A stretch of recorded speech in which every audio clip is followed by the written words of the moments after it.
이번 시간은 제6강 행정행위입니다. 행정행위 부분은 그 내용이 많아서 두 파트로 나눠서 행정행위 1은 6강에서 하고 행정행위 2는 7강에서 다루도록 하겠습니다.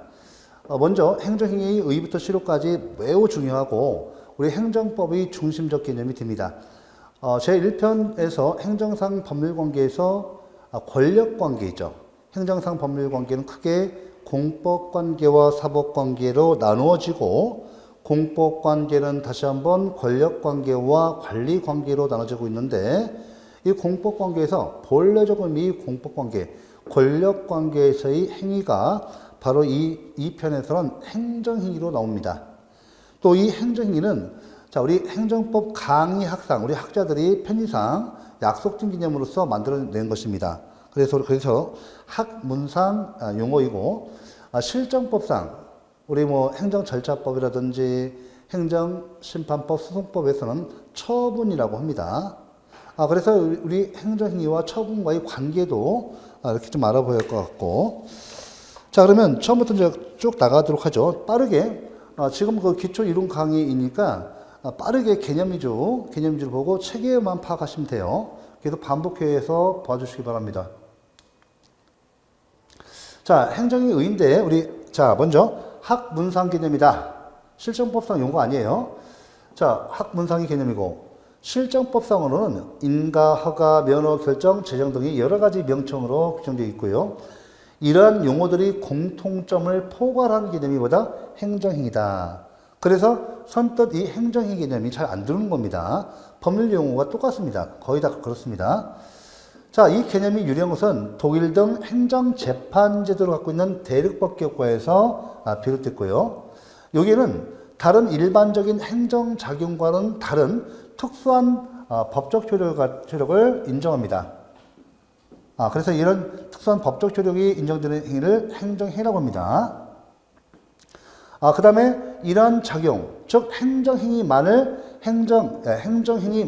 처분만을 행정재판의 대상으로 한 것에서 유래된 겁니다.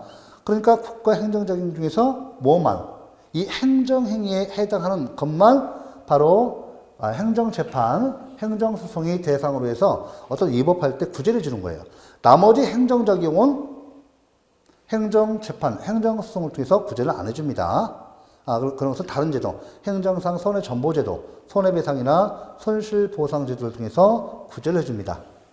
자, 그러면 행정행위 개념 정리 및 실익이 뭐냐? 자, 다른 행정작용에서는 인정되지 않는 행정행위에만 공정력 등이 특별히 인정됩니다.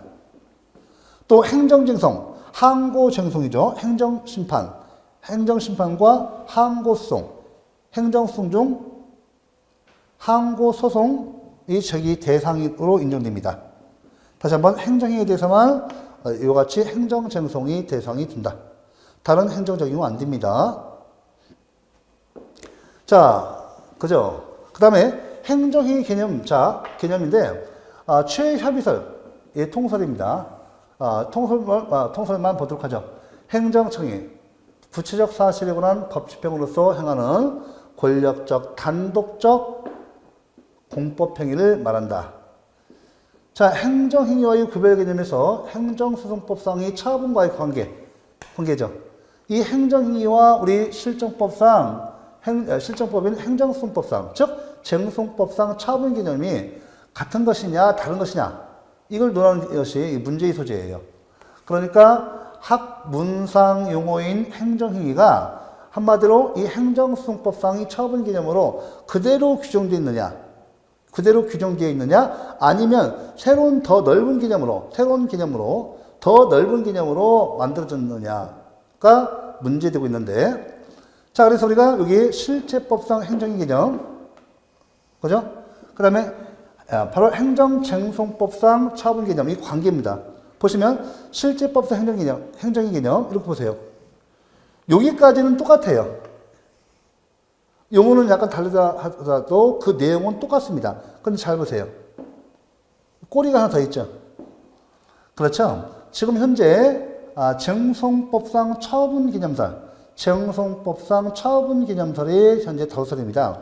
그래서 우리 쟁송법상 이 처분기념은 실체법상 행정행위 개념이 그대로 규정된 것이 아니라 이보다 더 넓은 새로운 개념으로 규정되어 있다고 보는 쟁송법상 처분 개념설이 현재 덧설입니다.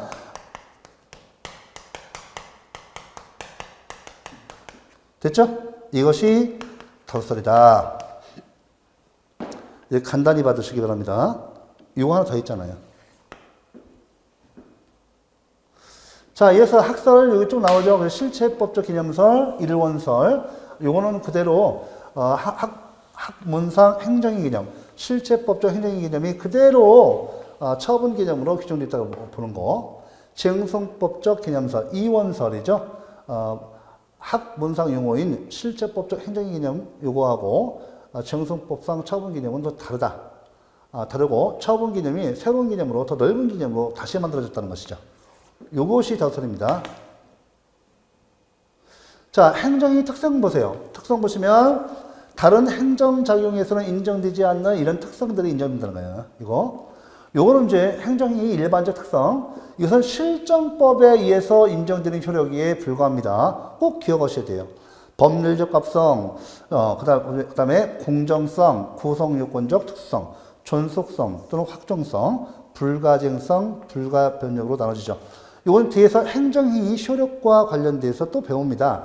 그래서 뭐 공정력, 구성요건적 효력, 존속력, 불가쟁력, 불가변력으로 배웁니다. 이 내용 한번 쭉 읽어주시고 뒤에서 다시 보도록 하겠습니다. 강제성, 요거까지 자력 집행성, 강제력에서 행정의 효력으로서 자력 집행력, 행정 제재력으로 다시 배웁니다. 자, 물론 권리부재의 특성. 자, 우리 행정행위에 대해서는 행정상 손해전보. 자, 위법한 행정행위, 위법한 처분을 통해서 우리 국민들이 어떤 권익이 침해됐다. 행정상 손해전보 중에서 행정상 손해배상, 배상을 받고 또 적법한 행정행위를 통해서 어떤 재산상 손실이 발생하면 행정상 손실배상을 통해서 구제해줍니다. 그 다음에 공권력 행사, 쉽게 말하면 공권력 행사, 행정행위, 그 다음에 처분, 자, 모두 행정쟁송을 통해서 구제를 해줍니다. 자, 한 가지 더 알아두실 것은 우리 판례는 학문상 용어도 아니고 실정법상, 쟁송법상 처분 개념도 아니고 관례적으로 행정처분이라고 해요. 행정처분. 판례가 행정처분 이렇게 판결문에 쓰고 있으면 이것은 학문상 행정행위 내지 바로 쟁송법상 처분을 말함을 이해해 두시기 바랍니다. 자, 이어서 이제 우리가 이제 행정의 종류 중에서 이제 복효적 행정이 보셔야 돼요. 자, 우리 행정행위 보통은 일개의 행정행위죠. 일개의 행정행위에서 특히 보시면 다른 게 아니고 여기 행정청이 있어요. 행정청이 상대방 상대방이죠. 상대방 사인 갑에게 일정한 행정행위를 합니다. 일개의 행정행위를 하는데 이 일개의 행정행위가 상대방에게는 예를 들면 수익적 효과가, 그죠? 아니면 또 이 상대방 이외의 다른 사람들을 보통 제3자라고 해요. 제3자.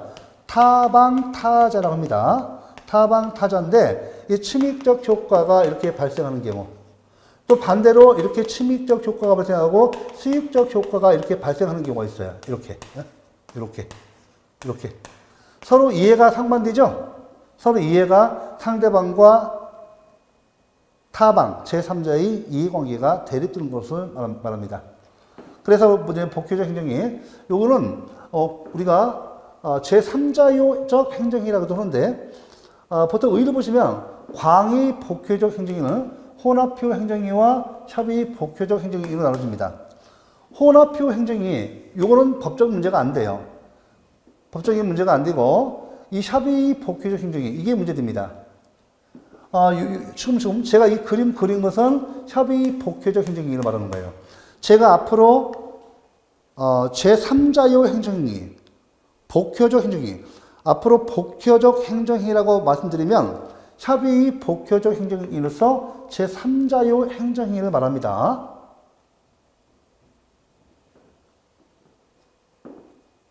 자, 그래서 이걸 다시 한번 이렇게 쓴 거예요. 혼합표 행정위는 문제가 안 돼요. 예를 들면 여기에 행정청이 있어요. 상대방 갑이 있습니다. 그러면 행정청이 여기다가 뭐를 해요? 도로 점용 허가를 해준단 말이에요. 도로 점용 허가를 내줘요. 그럼 수익적 효과가 발생하죠. 수익적 효과가. 근데 여기다가 시민의 재산을, 공무원 시민의 재산을 공짜로 줄 수 없죠. 그래서 우리가 점용료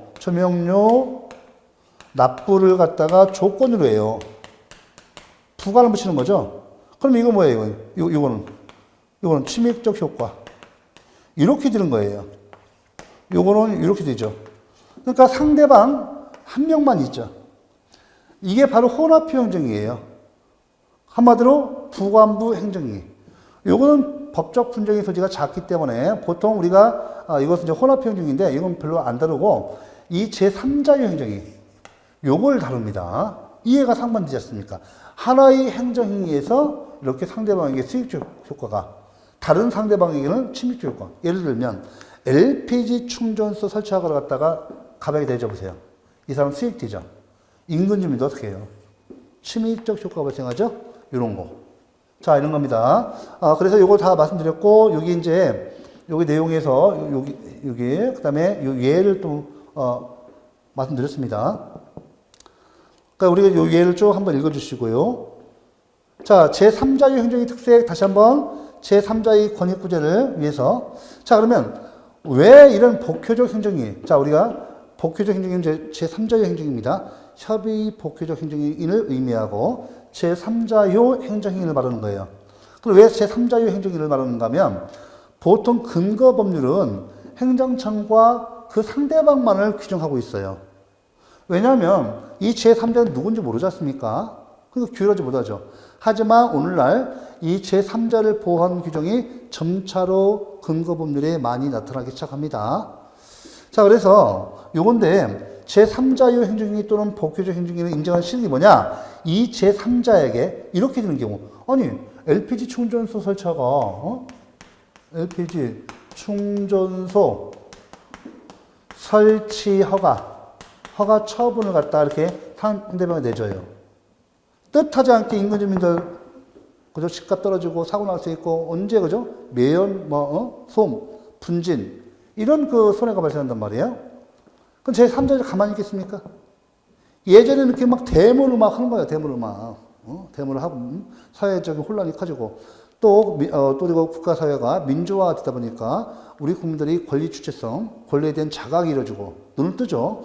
그래서 내 권리를 적극적으로 주장합니다. 하다 보니까 맨날 시청에 쫓아가서 뭐 데모하고 니까 이거 갖다가 이제 제3자요 행정의 이론을 인정해서 이 제3자에게 뭐를 인정한다? 행정소송의 원고적격. 행정심판 청구인이 청구인 적격을 인정해요.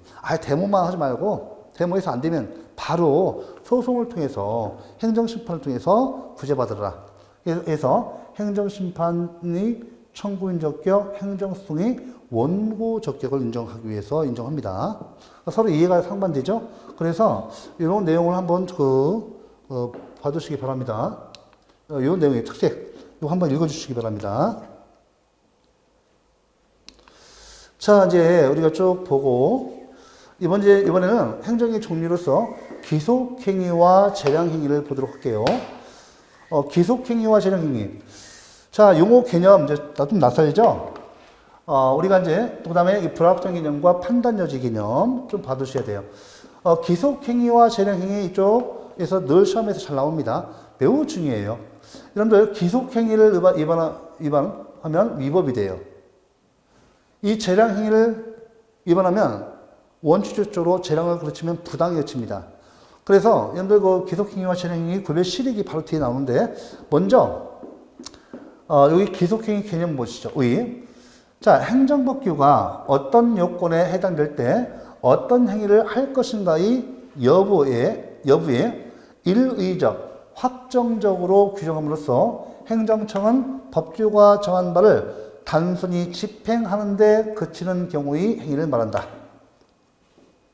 재량이 인정돼야 안 돼요? 안 돼요. 기속행위는 근거법률에 엄격하게 기속 또는 구속되어서 특정 행위를 해줄 의무가 있단 말이에요. 예를 들면 뒤에서 배우시는 허가는 법적 성질이 뭐냐? 원칙적으로 기속행위다. 그러면 자, 내가 적법한 허가 신청, 근거 법률에 따라서 허가 신청의 요건을 모두 갖춘 적법한 허가 신청을 하게 되면 행정처가 이때 근거 법규에 엄격하게 구속돼서 허가 처분을 해줘야 합니다. 허가 처분 의무가 있습니다. 그대로 근거 법규에 구속돼서 집행만 해야 돼요. 이게 기속행위입니다. 딴지 그러면 안 돼요. 자, 왜 그런가 하면 기속행위를 하는 이유가 있어요. 왜요? 여러분들 우리 허가사항 등 있죠? 허가사항은 원칙적으로 기속행위인데 이것은 국민의 기본권과 관련돼서 헌법에서 보장하고 있는 직업 선택의 자유권, 직업 수행의 자유권 등을 갖다가 또 직업 종사의 자유권을 갖다가 실현해 주는 제도예요. 행정법은 헌법이 부처법이죠. 그래서 기속행위를 해놓고 있습니다. 우리 국민들이 의식주 밥그릇 문제예요. 거의 다 허가상. 식당을 한다, 약국을 한다, 다 직업 아닙니까? 자, 좋죠. 병원을 한다 이런 거. 자, 재량행위 보세요. 행정청이 법률에서 규정한 행위 요건을 실현함에 있어서 복수행위 간의 선택의 자유가 인정되는 경우의 행위를 말한다. 자, 여기는 자, 한마디로 재량권이 인정되죠. 보시면 이제 여기서 여기 기속재량과 자유재량이 있고 그 다음에 결정재량과 선택재량이 있어요. 기속재량과 자유재량을 우리 판례가 지금 이렇게 하고 있어요. 판례가. 자, 기속재량 볼까요? 기속재량을 다른 말로 법규재량이라고도 합니다. 자, 무엇이 법인지를 판단하는 재량이에요. 재량을 그르친 행위를 위법하며 행정소송, 사법심사의 대상이 됩니다. 자유재량을 뭐라고 하죠? 다른 말로 자유재량, 공익재량이라고 해요. 무엇이 공익목적 내지 행정목적에 보다 적합한 것인지를 판단하는 재량이다. 재량을 그르친 경우에는 원칙적으로 부당이 되며 행정소송의 대상이 되지 아니하고 행정심판의 대상이 된다. 자, 재량을 그르치면 부당에 그친답니다. 부당사항은 행정소송의 대상이 안 되고 행정심판의 대상만 됩니다. 위법사항에 대해서만 행정소송을 제기할 수 있어요. 위법사항, 부당사항 안 됩니다. 이렇게 놓으시고 그 다음에 여러분들 결정재량과 선택재량. 여기 앞에서 개념, 요 개념은 바로 이 결정재량과 선택재량을 말하는 거예요. 이것은 판례가 인정하고 있고 우리 학설은 별로 부정합니다. 이 개념을. 하지만 판례는 인정하고 있습니다. 결정재량과 선택재량 보시면 결정재량. 법규가 허용한 조치를 할 수도 안 할 수도 있는 재량을 말한다. 선택재량은 법규가 허용한 여러 조치 중에서 어느 것을 하느냐 또는 누구에 대해서 조치를 할 것인지의 재량입니다. 자, 결정재량. 자, 이 갑이라는 사람이 영업허가 위반 사항이 있습니다. 관계법규가 근거법률이 이렇게 정의하고 있죠. 자, 영업허가를 위반한 자에 대해서는 6월 이내의 영업정지 처분을 할 수 있다. 할 수도 있고 안 할 수도 있습니다. 6월 이내의 영업정지를 할 수도 있고 안 할 수도 있죠. 결정재량. 선택재량 볼까요? 자, 이런 영업허가 위반 사항이 있으면 3월 이내의 영업정지 처분 또는 500만 원 이하의 벌금에 처한다. 선택재량. 500만 원 이하의 벌금이냐, 3월 이내의 영업정지냐. 이렇게 되는 거죠. 선택재량. 그죠? 이렇게 해서 여러분들 가볍게 처음부터 잘 해보시면 안 돼요. 법과목 그럼 지쳐 못 옵니다. 그냥 계속 쭉 들어서 용어 익히시고 체계 잡으시면 끝나버려요. 행정법은. 내용 정리는 뭐 힘들어요. 다른 과목들은 다 중고등학교 때부터 우리가 교양 과목은 전부 다 배우고 있지 않습니까? 우리는 전공 과목이에요. 그래서 이렇게 처음에 개념 용어만 익혀두시면 이게 처음에 좀 낯설지만 바로 여러분들 그 90점까지 연결되는 그런 내용입니다. 우리 이제 기본 강의 두세 번만 돌려보시고 본 강의를 들으시면 돼요. 재량의 필요성 여러분들 읽어주시고 기속행위와 재량의 구별해서 그 구별 실익 필요성을 보시면 우리 현지대로서는 1, 2, 3만을 구별 실익이 있다고 봅니다. 자, 우리 보시면 이제, 자, 행정쟁송과의 관계예요. 앞에 잠깐 봤던 건데, 기속행위와 기속재량 위반하면 뭐가 된다고요? 위법이 돼요. 이거는 행정심판과 행정소송이 대상이 됩니다. 그런데요, 자유재량, 우리 보통은 재량행위는 자유재량입니다. 위반하면 돼요. 원칙적으로 부당히 거쳐요. 그래서 행정심판 청구만 인정돼요. 행정소송 인정되지 않죠. 이런 구별식이 있잖아요. 다만 여러분들 한 가지 더 알아두셔야 돼요. 다만 우리 자유재량, 즉 재량행위도 재량이 한계를 넘었거나 재량권을 남용한 경우에는 위법에 대해서 행정소송 제기가 가능합니다. 행정소송법 제27조에 나와 있어요. 이걸 뭐라고 하냐면 자유재량행위 위반, 자 이건 원칙적으로 부당이죠. 부당이 됩니다. 다만 예외. 요 예외, 이 예외죠. 예외인데 요것이 바로 재량하자. 재량하자 흠을 말하는 거예요. 그래서 우리가 종류를 보면 재량하자 종류 보면 재량이 일탈 또는 유월, 그 다음에 남용, 그 다음에 흠결, 그 다음에 해태가 있습니다. 이렇게 이런 거는 이런 것이 있으면 재량하자가 있게 되면 예외적으로 이건 위법이 돼요. 그래서 행정소송이 대상이 됨을 행정소송법 제27조가 규정하고 있습니다.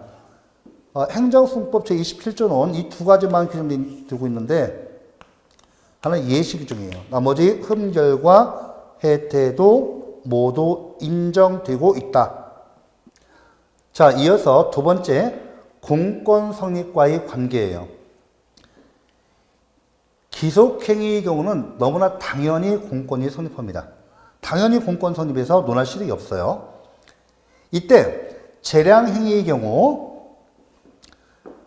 무하자 재량 행사 청구권을 제외하고는 청구권이 발생하지 않습니다. 그 다음에 재량권의 영으로 수축 이론에 의해서 행정 개입 청구권이 인정될 수 있죠. 예. 요거는 제1편서 공권 성립, 개인적 공권이죠. 행정상 법률 관계에서 개인적 공권과 관련해서 공부를 하셨습니다. 재량행위에서는 원칙적으로 공권이 성립하지 않아요. 예외적으로 무하자 재량 행사 청구권하고 재량권이 0으로 수축된 경우에 행정 개입 청구권 등이 인정될 수 있다. 요까지. 자, 이어서 부관과의 관계인데 이 부관과의 관계. 자, 요건 바로 뒤에서 배웁니다. 여러분들, 자, 재량행위에서는 법적 근거 없이도 부관이 성립합니다. 자, 기속행위나 기속행위에서는 원칙적으로 부관이 성립하지 않아요. 그러니까 원칙을 기준으로 하면 이렇게 구별식이 있습니다. 꼭 아셔야 돼요. 자, 다만 예외적으로 재량행위라고 해서 재량행위라도 부관을 붙일 수 있는 경우가 있어요. 기와 허가. 판례가 있는 경우입니다. 자, 예외적으로 포괄적인 법률관계 설정이라든지 집단행위 등 기와허가는 포괄적 법률관계를 설정해 주기 때문에 여기에 기와허가에 비록 재량행위이지만 기와허가는 특허이고 재량행위입니다. 그럼에도 불구하고 포괄적인 법률관계를 설정해 주는 행위에서 부관을 붙일 수 없다고 보는 것이 판례예요. 자, 그 다음에 기속행위나 기속재량행위에서 원칙적으로 부관을 붙일 수 없지만 예외적으로 부관을 붙일 수가 있습니다. 언제? 그렇죠, 여기 예외적으로 언제? 법률이 근거가 있는 경우, 법률 요건 보충적 부관에서는 이렇게 예외적으로 부관을 부과할 수 있습니다. 요거까지 다 알아두셔야 돼요. 자, 그 다음에 존속력 부분인데, 지금 자, 현재 다수된다면 여기 1, 2, 3번은 모두 기속행위와 재량행위 구별 실익으로 봅니다. 하지만 이 4번은 오늘날 구별 실익이 없다고 봐요. 이것도 처음 나왔던 겁니다. 특히 불가변역과의 관계. 자, 불가변역은 기속행위에만 인정된다는 것이 종래 다수됐습니다. 현재 다수설은 재량행위에서도 수익적 행정이 취소 철회의 자유 원칙으로부터 제한 원칙으로의 변화에서 불가 변력이 발생한다고요. 구별 필요성을 부정하고 있다. 요거까지. 자, 이어서 구별 기준에 관한 학설, 법문원 기준설이에요. 지금 법문원 기준설인데 현재 다수설입니다. 다수설 판례입니다. 이게 뭐냐면 자, 이것이 기속행위인지 재량인지 우리 근거 법률을 딱 보고서요. 여러분들이 공무원 되셨을 때 자, 이것이 재량행위인지 기속행위인지 그 구별을 어떻게 할 것이냐. 이것은요, 실정법에 기속행위인지 재량인지에 관한 구별 기준에 관한 규정이 없어요. 이것은 단지 학설과 판례에 맡겨져 있어서 현재 법문원 기준설이 현재 다수설이면서 판례입니다. 우리 먼저 학설을 보면, 이거 학설에 의해서 보면 제1차적 기준으로 법령이 규정 형식을 기준으로 합니다. 제2차적 기준으로 당의 행위 성질을 가미해서 판단합니다. 이것이 학설의 태도인데 예를 들면 제1차적으로 근거법률이 자, 이러한 법규 위반 사항이 있으면 이에 대해서 3월 이내의 영업정지 처분을 할 수 있다 라고 한다면 뭐겠어요? 재량행위. 이와 같이 법문원이라든지 그죠? 일치적 기준으로 법령의 규정 형식이나 체제, 형식, 체제 또는 문헌에 따라서 구별하고 자, 근데요. 일치적 기준에서 이것이 재량행위인지 기속행위인지를 모르겠어요. 판단 못하겠어요. 그러면 이치적 기준으로 법령 규정의 문헌이 분명하지 아니한 경우 당의 행위의 성질에 따라서 구분해야 한다는 견해다. 예를 들면 당행위 성질이 뭐예요? 수익적 효과를 발생시키는 행정이며 재량행위. 취믹적 부담적 효과를 발생하는 행위 성질이면 기속행위. 이렇게 하는 겁니다. 자, 됐죠? 다 됐습니다. 쭉 내용 읽어주시고. 자, 판례는 학설과 달리 1차적 기준, 2차적 기준을 나누지 않고 그냥 몽땅 이렇게 포괄해서 법문원, 형식, 체제 뿐만 아니라 행위 성질 등을 기준으로 해서 종합적으로 판단 고려하여 재량행위인지 기속행위인지를 판단해야 한다는 견해. 사실은 똑같습니다. 물론 1차적 기준, 2차적 기준은 학설로 나누지만 판례는 포괄적으로 이렇게 봐서 법문원 기준수를 취하고 있다. 됐죠? 보시고. 자, 그 다음에 여러분들 불확정 개념과 판단 여지를 보셔야 돼요. 자, 여러분들 이 불확정 개념, 보통 법규는 일의적이고 확정적인 개념으로 규정해야 합니다. 법이 명확성 원칙을 확보할 거 아니에요. 법률이 어떤 명확성 원칙에 의해서 명확해야 돼요. 그래야 우리 국민들이 그 법을 지킬 거 아닙니까? 그런데 이 불확정 개념은 한마디로 이건 일반적, 추상적이고 다의적 개념이에요. 이 불확정 개념은 주로 행정법규에서 행위 요건을 규정함에 있어서 공익이다, 경찰상의 필성이다. 이와 같이 추상적이고 다의적 개념, 여러 뜻으로 해석될 수 있는 거죠. 추상적 개념 자체가 여러 뜻으로 해석될 수 있는 거죠. 공익이다, 이런 거, 공익, 응? 그죠? 공익. 자, 재량행위의 구별. 재량의 문제가 행위 효과, 법률 효과, 이건 법률 요건, 행위 요건, 이 행위 요건, 법률 요건, 행위 효과, 법률 효과. 그러니까 행위 요건 측면, 또 효과 측면. 그러면 우리 불확정 개념과 판단 여지는 이 행위 요건 측면 문제예요. 법률 요건 측면 문제고, 재량행위는 법률 효과, 행위 효과 측면 문제입니다. 그럼 여기 좀 나와야 되죠. 이거 바뀌면 틀려요. 시험 지문에서. 이거에서 안 나와요. 그 다음에 불확정 개념을 원래 기수는 이 경험적 개념과 규범적 개념으로 나눕니다. 예, 나눠서 경험적 개념, 이것은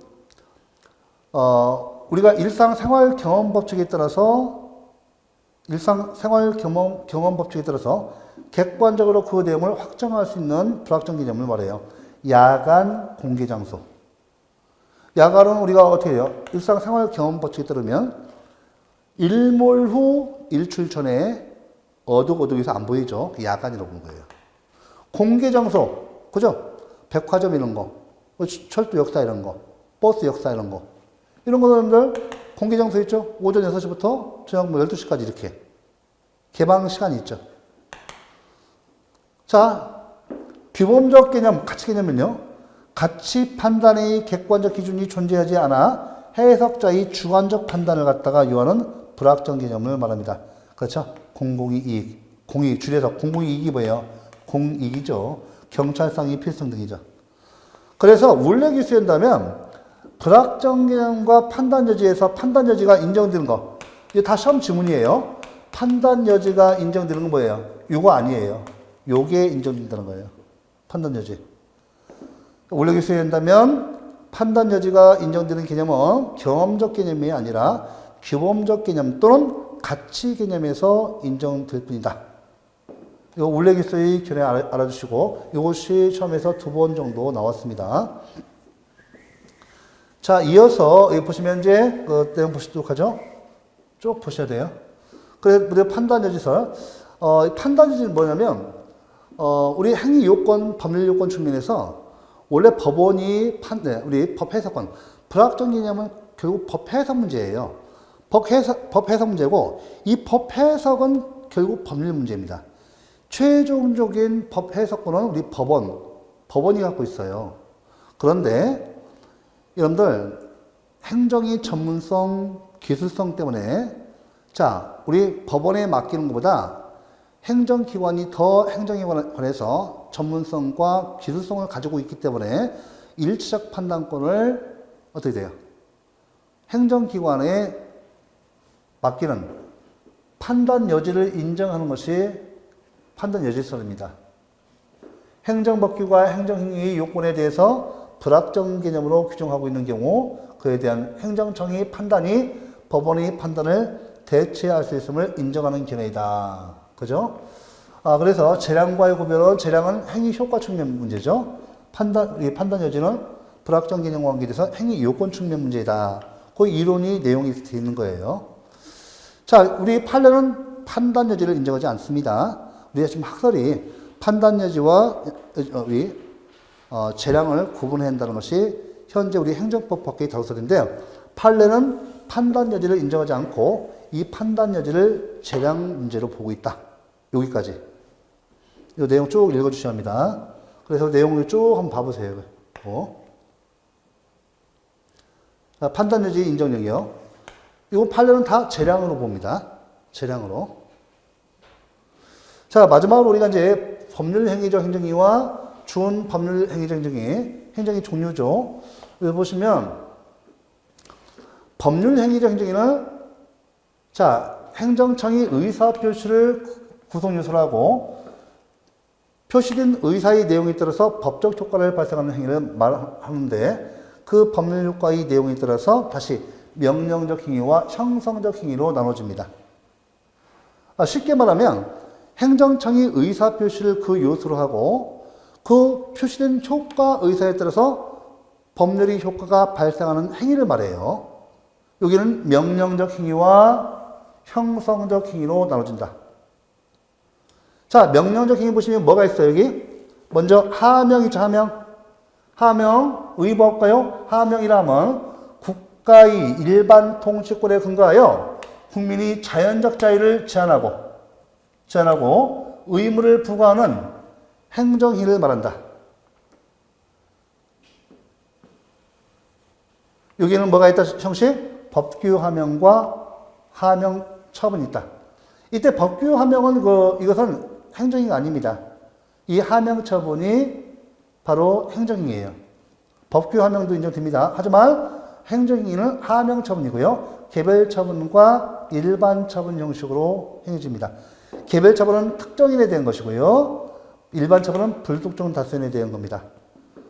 그 다음에 보세요. 종류 보시면 자기하명, 그죠? 자기하명, 부자기하명, 급부하명, 수행하명. 하명은 한마디로 의무를 부과하는 행위예요. 의무를 부과하는 행위입니다. 이렇게 간단히 보셔야 돼요. 다시 한번 하명은 의무를 부과하는 행위로서 우리 국민이 자연적 자유를 제한하는 행위입니다. 내용을 쭉 봐보세요. 자, 두 번째 우리 명령적 행위의 하명을 봤고, 두 번째로 이제 허가가 있어요. 자, 허가의 봐보세요.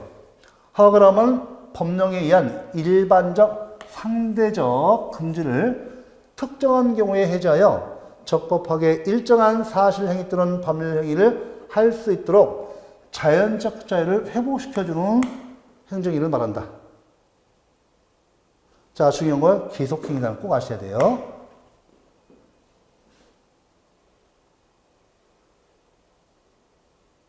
자, 여기 언제나 구체적 처분이 형식으로 행해지며, 자, 그러니까 법규허가 있어 없어? 법규허가는 없어요. 법규하명은 인정되는데 법규허가는 인정 안 됩니다. 특정이 상대방에 대해서 개별처분, 불특정 다수인에 대해서 이건 뭐라고 해요? 일반처분. 이거는 개별처분, 이거는 일반처분, 이거는 개별처분이라고 해요. 자, 이제 중요한 효과. 자, 부작위 금지 해제, 즉 부작위 의무 해제. 또 허가에서 우리 국민들이 받는 이익은 뭐냐? 반사적 이익이에요. 반사적 이익. 효과의 상대성. 여러분들 우리 허가 있잖아요. 여러분들 공무원 되시면 여러분들 국가공무원법상, 지방공무원법상 영리행위 금지 의무가 있습니다. 근데 여러분들이 국가공무원 행정 영역 아니고 일반 식품 위생 행정 영역 가셔서 자, 허가 신청하면 허가 나와요. 허가가 나오지만 식품위생행정법 영역에서 금지 해제가 있고요. 그 금지의 효과가 우리 공무원법상의 그 공무원이 영리행위 금지 의무 해제까지 해주는 것은 절대 아닙니다.